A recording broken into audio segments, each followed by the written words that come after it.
ವಿಲೇವಾರಿ ಮಾಡಿದ್ದಾರೆ.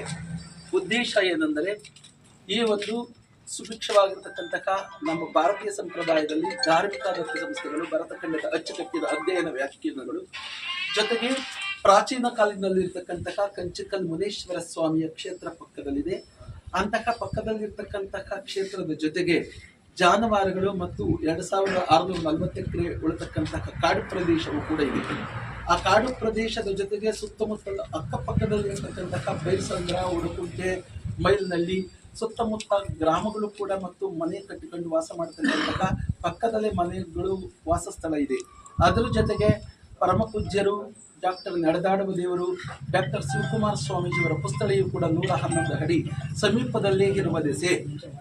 ಇದು ವಿಭಿನ್ನವಾಗಿರ್ತಕ್ಕಂಥದ್ದು ಮತ್ತು ಇದರ ಜೊತೆಗೆ ಏನಾಗಿರ್ತಕ್ಕಂಥದ್ದು ಸ್ಫೋಟಕ ವಸ್ತುಗಳು ಇಷ್ಟೇ ಸಂದರ್ಭವಾಗಿರ್ತಕ್ಕಂಥದ್ದು ಏನಾದರೂ ಆಕಸ್ಮಿಕವಾಗಿ ಸ್ಫೋಟಕ ವಸ್ತುಗಳ ಗಂಧಕ ಮತ್ತು ರಂಜಕ ಮತ್ತು ಏನು ಮಣಿಶಿಲೆಗಳಿದೆಯೋ ಆಕಸ್ಮಿಕವಾಗಿ ಏನಾದರೂ ಸರ್ಕ್ಯೂಟ್ ಪ್ರಾಬ್ಲಮ್ ಆಗ್ತಕ್ಕಂತಹ ಸಂದರ್ಭದಲ್ಲಿ ಮತ್ತು ಗುಡುಗು ಬಂಧಕಗಳ ಶಕ್ತಿಗಳು ಏನು ತಂಡರಿದೆಯೋ ಅದು ಕೂಡ ಕಾಲಕ್ರಮೇಣದಲ್ಲಿ ಏನಾದರೂ ವ್ಯತ್ಯಾಸಗಳನ್ನಾದರೂ ಸ್ಟೋರ್ ಮಾಡುವಂತಹ ಸ್ಥಳವಾಗಿರ್ಬೋದು. ಇದು ಅದೇನಾದರೂ ವ್ಯತ್ಯಾಸ ಕಡಿಮೆ ಆದಾಗ ಅಟೋಮಿಕ್ ನ್ಯೂಕ್ಲಿಯರ್ ಏನಿರುತ್ತೋ ಅದು ಪ್ರಾಕೃತಿಕ ವಾಯುಗೋಳದಲ್ಲಿ ಸಂಪರ್ಕಿತವಾಗಿ ಬಂದಾಬಸ್ತಿ ಇಲ್ಲ ಅಂದರೆ ಅದರದೇ ಆದಂತಹ ಕಟ್ಟು ಬಂಧಕಗಳಿಲ್ಲ ಅಂದರೆ ಅದು ಸ್ಫೋಟಕಗೊಳ್ಳುವಂತಹ ಸಾಧ್ಯತೆ ಇರುತ್ತೆ.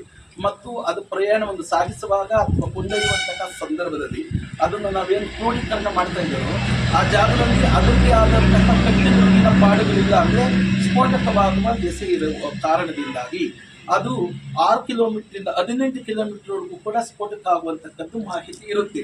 ಹಾಗಾಗಿ ಸ್ಫೋಟಕವಾದಂತಹ ಸಂದರ್ಭದಲ್ಲಿ ಅನೇಕ ಜೀವ ಜಂತುಗಳು ಪ್ರಾಣಿ ಕುಲಗಳು ನಾಶವಾಗುತ್ತೆ.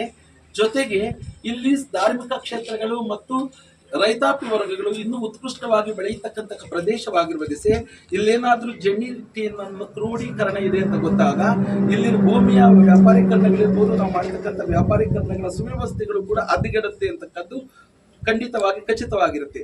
ಹಾಗಾಗಿ ಇಂತಹ ಒಂದು ಸ್ಫೋಟಕದ ಏನು ಕ್ರೋಢೀಕರಣವನ್ನು ಖಂಡಿತವಾಗಿ ಯಾರು ಕೂಡ ತಮ್ಮೆಲ್ಲರ ಒಂದು ಅನುಕರಣೆಯ ಮತ್ತು ಆಶ್ವಾಸನೆಯ ಮೇರೆಗೆ ನಾವೆಲ್ಲರೂ ಕೂಡ ಒಟ್ಟುಗೂಡಿ ಇದನ್ನು ತಡೆಯಬೇಕು ಎಂಬತಕ್ಕಂತಹ ನಿಟ್ಟಿನಿಂದ ಪಂಚಾಯತಿ ಅಧ್ಯಕ್ಷರು ಮತ್ತು ಸದಸ್ಯರು ಅದು ಒಳಗೆ ಆಗಿರ್ತಕ್ಕಂತಹ ಎಲ್ಲ ಅಧಿಕಾರ ವರ್ಗಗಳಲ್ಲಿ ಅದನ್ನು ಸ್ತಂಭಿತಗೊಳಿಸಬೇಕು, ಯಾವುದೇ ಕಾಲಕ್ಕೆ ಅದಕ್ಕೆ ಅನುಮತಿಯನ್ನು ನೀಡಬಾರದು ಅಂತ ಗ್ರಾಮದ ಸುತ್ತಮುತ್ತಲಿನ ಮತ್ತು ಪಂಚಾಯತಿ ಎಲ್ಲ ಪ್ರಮುಖರು ಮತ್ತು ನಾಗರಿಕರು, ರೈತಾಪಿ ವರ್ಗದವರು, ಧಾರ್ಮಿಕ ಕ್ಷೇತ್ರದ ಎಲ್ಲರೂ ಕೂಡ ಬಂದು ನಾವು ಇದನ್ನು ಸ್ಥಗಿತಗೊಳಿಸಬೇಕು ಅಂತ ಹೋರಾಟ ಮಾಡುವುದಕ್ಕೆ ಬಂದಿದ್ದೀವಿ. ಖಂಡಿತವಾಗಿ ತಾವೆಲ್ಲರೂ ಕೂಡ ಅದಕ್ಕೆ ಅನುಮೋದನೆಯನ್ನು ಕೊಡಬಾರದಂತ ನಮ್ಮೆಲ್ಲರ ಅಭಿಪ್ರಾಯ. ಹಾಗಾಗಿ ತಾವು ಯಾವುದೇ ಅಧಿಕಾರಿಗಳಿರಬಹುದು, ಪಂಚಾಯತ್ ಅಧ್ಯಕ್ಷರಾಗಿರಬಹುದು, ಸ್ವಾಮೀಜಿಯವರು ಹೇಳದಂಗೆ ಇದಕ್ಕೆ ಅನುಮತಿಯನ್ನು ತಾವು ಕೊಡಬಾರದು. ಕೊಟ್ಟಿದ್ದೇ ಆದರೆ ಮುಂದಿನ ಹೋರಾಟಗಳು ಮತ್ತು ನಮ್ಮ ತಾಲೂಕಲ್ಲಿರ್ಬೋದು, ಜಿಲ್ಲೆಯಲ್ಲಿರ್ಬೋದು, ರಾಜ್ಯದಲ್ಲಿರ್ಬೋದು ಉದ್ರೇಕವಾಗಿರ್ತಕ್ಕಂಥದ್ದಕ್ಕೆ ಅನುಮೋದನೆ ಮಾಡಬಾರದು ಅಂತ ನಮ್ಮೆಲ್ಲರ ಮನವಿ.